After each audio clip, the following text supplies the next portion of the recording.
ఏంటంటే నిజంగా ప్రార్థన అండి. ఇక మౌనిక, తర్వాత సుధారాణి గారు, శ్రీను గారు, సుమంత్, తర్వాత ఆ మామయ్య గారు, తర్వాత రాహేల్ గారు, శాంతి గారు, తర్వాత జాని గారు, కుమారి గారు, తర్వాత రాహేల్ ఈశ్వరి గారు, అన్న గారు, తర్వాత అన్న గారు, వీళ్ళందరూ మన సంఘస్థులండి. ఎందుకంటే చంద్రశేఖర్ గారు, బాలరాజు గారు, మేమందరం ప్రెగ్నెంట్ చిన్న సంఘమే.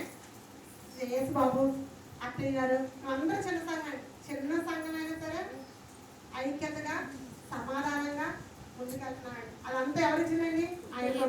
ఒకప్పుడు మీ పాస్టర్ గారు ఒక్కలతోనే మొదలెట్టారండి. ఆ ఒక్కలు ఇంతమంది అయ్యారండి. అదంతా ఎవరిదన్నది? దేవుడి కృపండి. అందుకే మిమ్మల్ని అందరూ తెల్లవారుజాన ఇంకో విషయం చెప్తున్నామండి. ఈ రోజు ఇలా ఉన్నామంటే నిజంగా చెప్పాలంటే తెల్లవారుజాము చేసే ప్రార్థన లేదు. జూమ్ జరుగుతుంది. పొద్దున్న 5:30 నుంచి 7 గంటలకు జూమ్ జరుగుతుంది. ఆ జూమ్లో ప్రతిరోజు అయ్యగారు వాక్యం చెప్తారండి. ఒకరు సంఘ ప్రార్థన చేస్తారండి. సంఘం కోసం ఒక్కొక్కరి కోసం పేరున ప్రార్థన చేస్తారండి. ఆ ప్రార్థన చేసినప్పుడు పాటలు పాడతారండి. లాస్ట్ ప్రార్థన చేస్తారండి. అలాగే ఎవరు ఇబ్బందులు ఉన్నాయో ఆ సంఘంలో ప్రతి ఒక్కరి కోసం మాట్లాడతారండి. ఇవన్నీ జూమ్లో చెప్తారండి.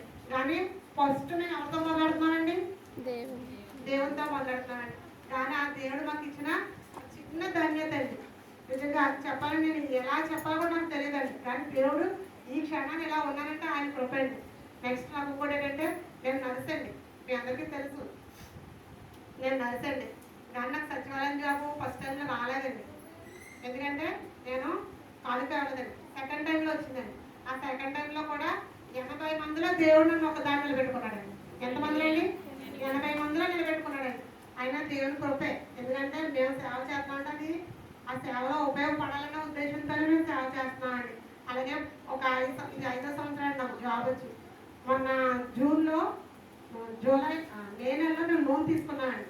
35 lakhs లోన్ తీసుకున్నానండి.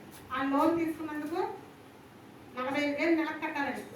ప్రభా మమ్మల్ని ఇలా వాడుకుంటున్నావు, మేము 45,000 కట్టాలి ప్రభా, ఎలా కట్టాలి ప్రభా అనేసి మేము దేవుని ఒకటి అడిగాం.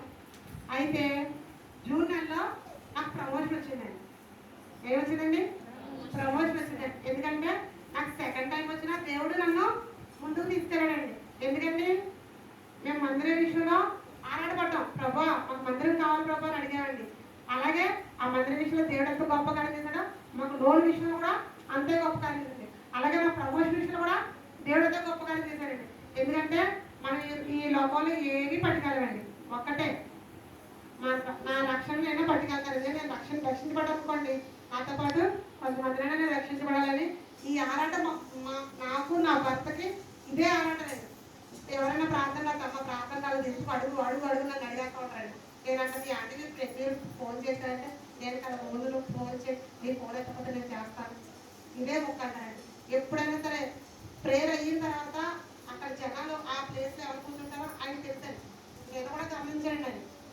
ఈ ప్లేస్ ఉంది, ఈ ప్లేస్ అంటే వచ్చిన ఫస్ట్ వచ్చిన వాళ్ళు ఎక్కడ కూర్చుంటారో తెలుసుకోండి. అయ్యారు తెలిసినట్టే అమ్మ ఆ ప్లేస్ ఖాళీగా ఉంది, మరి వాళ్ళు రాలేదు, ఒకసారి ఫోన్ చేస్తారండి. ఏంటి ప్రేయర్ మధ్యలో నుంచే నేను ఏం మాట్లాడినా ఉండిపోతాను. ఎందుకంటే ఆ మధ్యలో ఫోన్ చేసినా వాళ్ళు ఎత్తరు కదండి.